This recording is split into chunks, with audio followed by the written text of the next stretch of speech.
Dia. Assalamualaikum warahmatullahi wabarakatuh.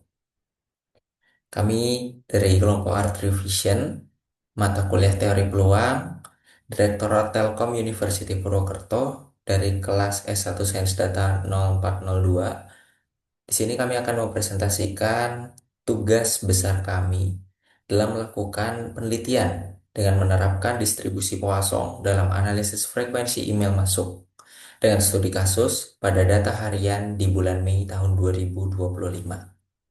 Next. Adapun kelompok kami yang beranggotakan 3 orang, dimulai dari saya Rizal Wahyu Pratama dengan NIM 29.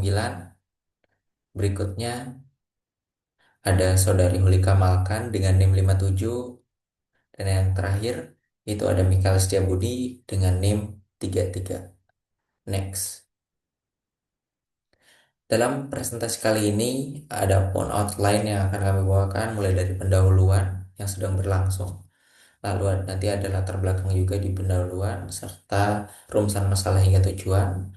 Berikutnya ada metodologi, berikutnya ada hasil dan pembahasan, berikutnya ada kesimpulan, dan yang terakhir akan ada penutup. Next. Untuk di bagian pendahuluan ini tentunya akan dijelaskan oleh salah satu rekan kita yaitu Mikael Setiabudi. Oleh karena itu, saya persilahkan.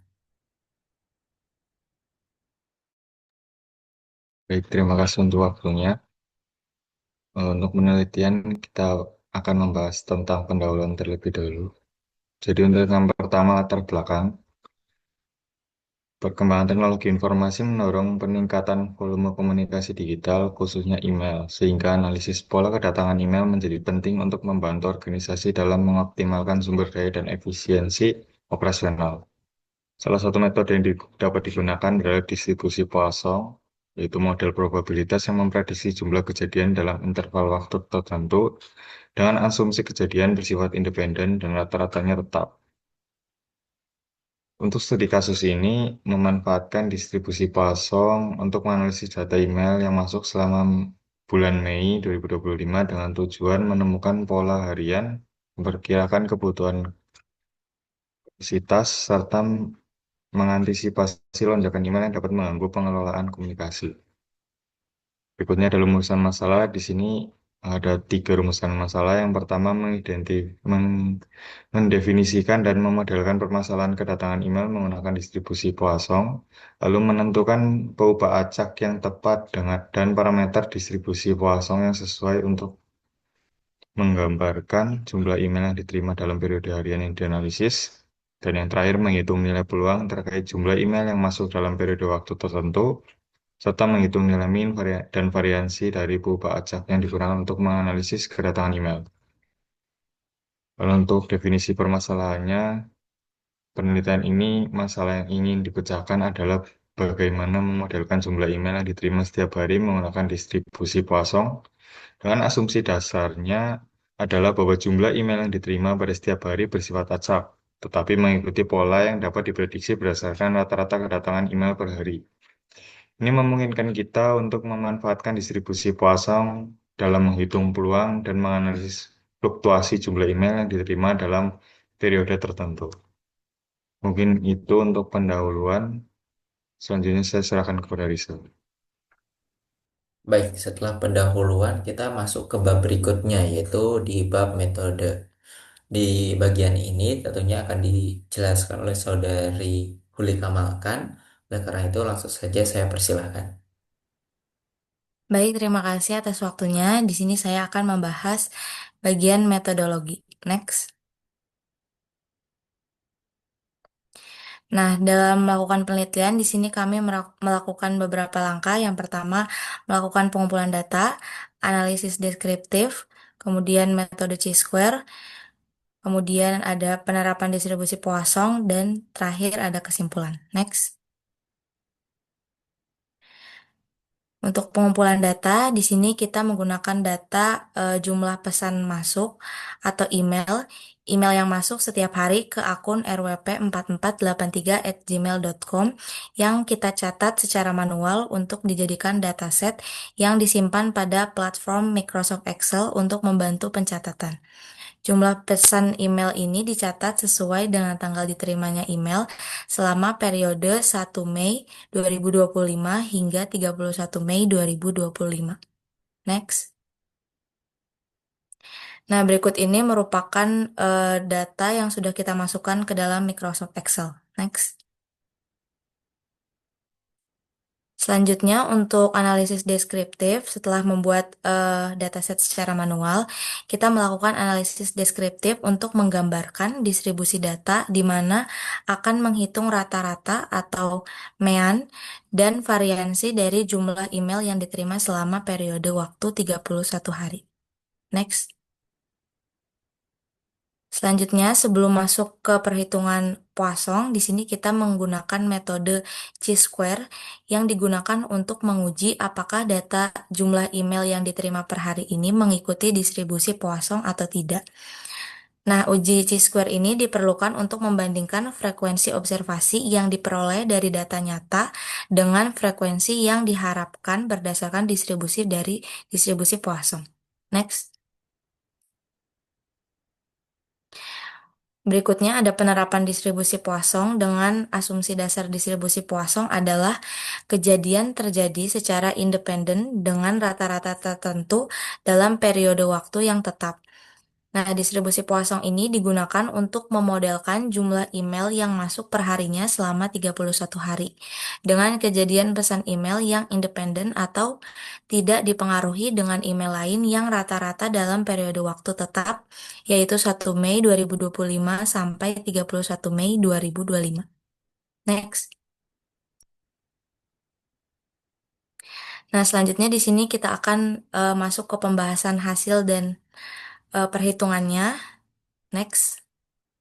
Untuk yang pertama, di sini ada menggunakan metode Chi-square. Seperti yang sudah disampaikan sebelumnya, Chi-square ini digunakan untuk memastikan data yang diambil dapat digunakan baik dalam distribusi Poisson. Nah, sehingga kami melakukan uji Chi-square terlebih dahulu. Dengan hipotesis H0-nya itu berarti data dapat digunakan dalam distribusi Poisson dan H1-nya data tidak dapat digunakan dalam distribusi Poisson. Next. Untuk perhitungannya bisa dilihat di tabel 2 di sebelah kanan. Di sini kita buat tabel agar lebih mudah dalam perhitungannya. Di sini kita memasukkan K atau jumlah emailnya 1, 3, 4, dan seterusnya hingga 10. Di sini jumlah emailnya tergantung dari berapa banyak email yang masuk di hari tersebut dengan OK atau frekuensi observasi. Nah, untuk perhitungannya bisa dilihat di sebelah kiri, misalnya untuk K-nya sama dengan 1, itu didapat hasil EK atau frekuensi harapannya itu sebesar 0,3627. Nah, di sini kita bulatkan menjadi 0,36. Sehingga didapat untuk total keseluruhannya adalah 12,94. Next.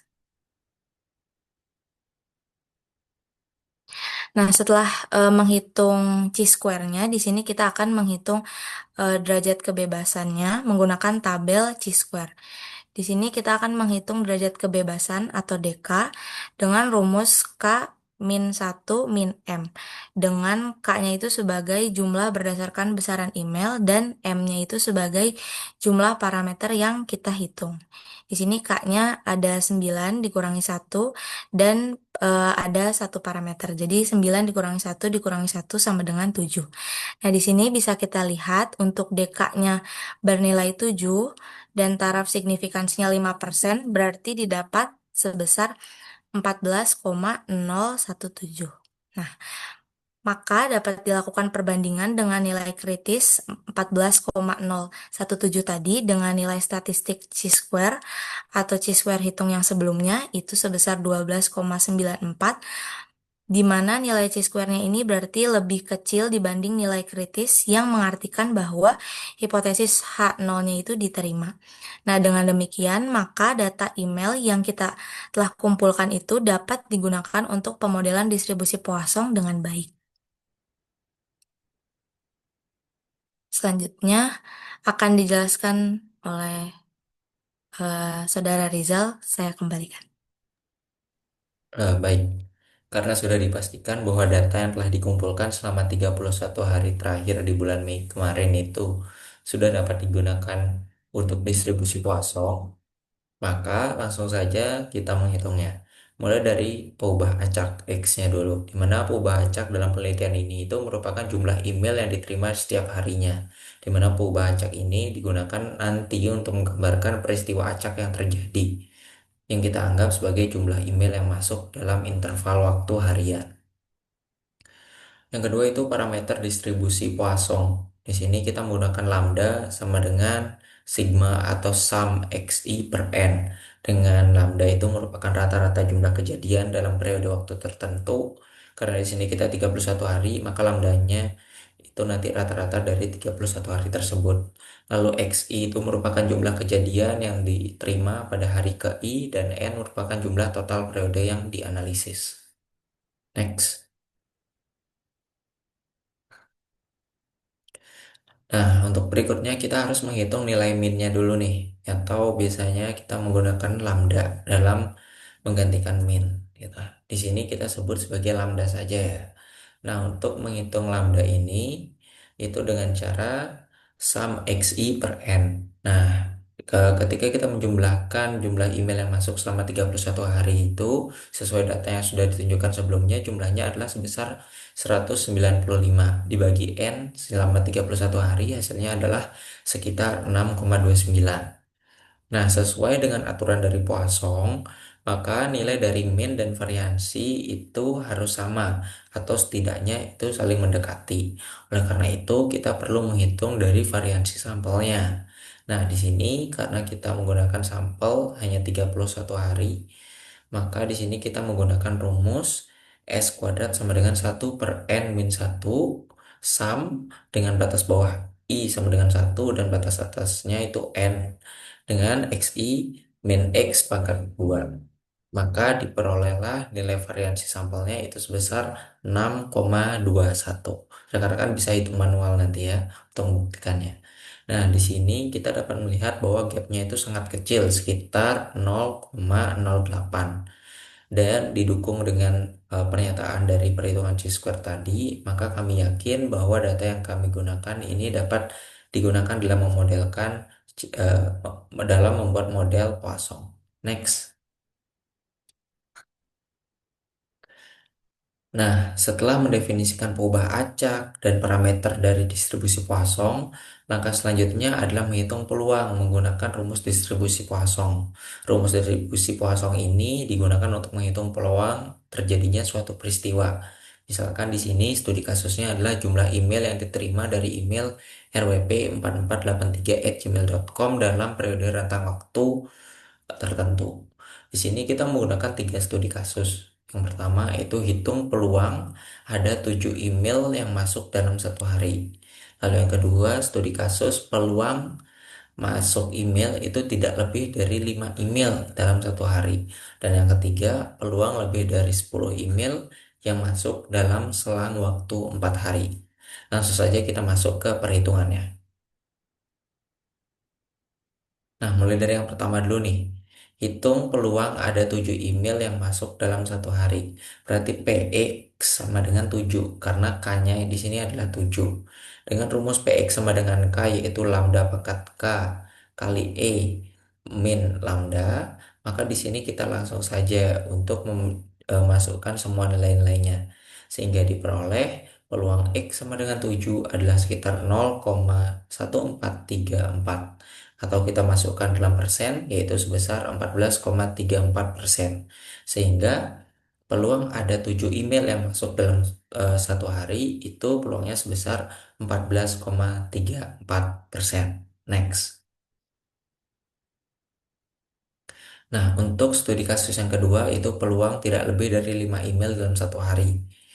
Nah, berarti di sini kita harus menggunakan kumulatif nih, nilai kumulatif. Dimulai dari K-nya sama dengan 0 hingga K-nya sama dengan 5. Di sini rekan-rekan bisa melihat hasil dari masing-masing K-nya dalam tabel, di mana jumlah dari K sama dengan 0 hingga K sama dengan 5 itu adalah sekitar 0,3055. Ini merupakan besaran peluang, di mana eh, peluangnya tidak lebih dari 5 email yang masuk dalam sehari. Sehingga dapat kami simpulkan bahwa peluang tidak lebih dari 5 email yang masuk dalam satu hari itu sebesar 0,3055 atau sebesar 30,55%. Next, studi kasus yang ketiga, yaitu peluang lebih dari 10 email yang masuk dalam selang waktu 4 hari. Perlu diperhatikan selang waktu 4 hari. Maka di sini kita tinggal mengalihkan rata-rata dengan 4 hari. Nah, karena tadi kita mengetahui bahwa nilai lambda atau rata-ratanya adalah sebesar 6,29, maka hasil dari 4 lambda itu adalah 25,16. Untuk eh, rumus peluang Poissonnya, maka kita dapat melihatnya yaitu Px sama dengan K sama dengan 4 lambda pangkat K kali E min 4 lambda per K eh, per K faktorial. Di sini nilainya adalah sebagai berikut yang rekan-rekan dapat lihat pada tabel 4.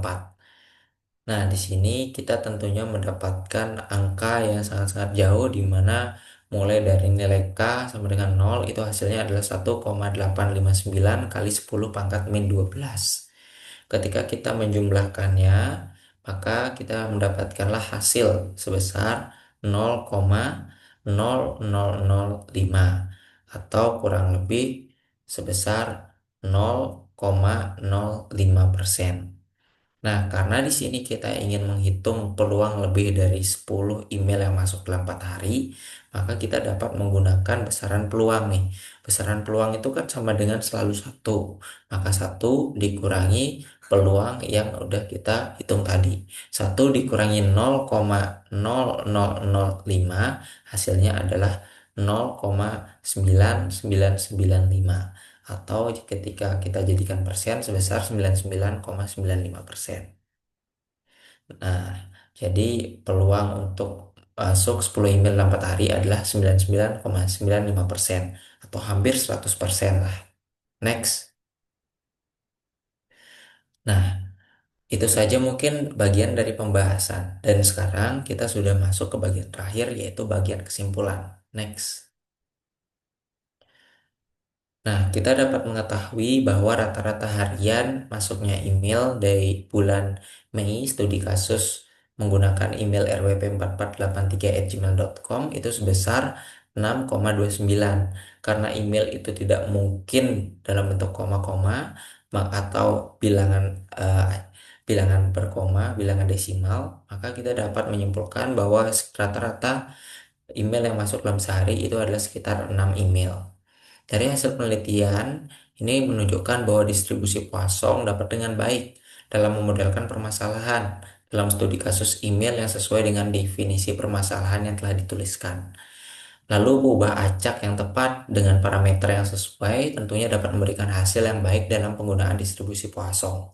Sehingga dengan memanfaatkan rata-rata dan variansi dari ubah acak yang digunakan, dapat diketahui bahwa rata-rata email yang masuk adalah 6,21 per hari atau sekitar 6 email per hari yang dapat digunakan dalam 3 studi kasus yang sudah kita bahas.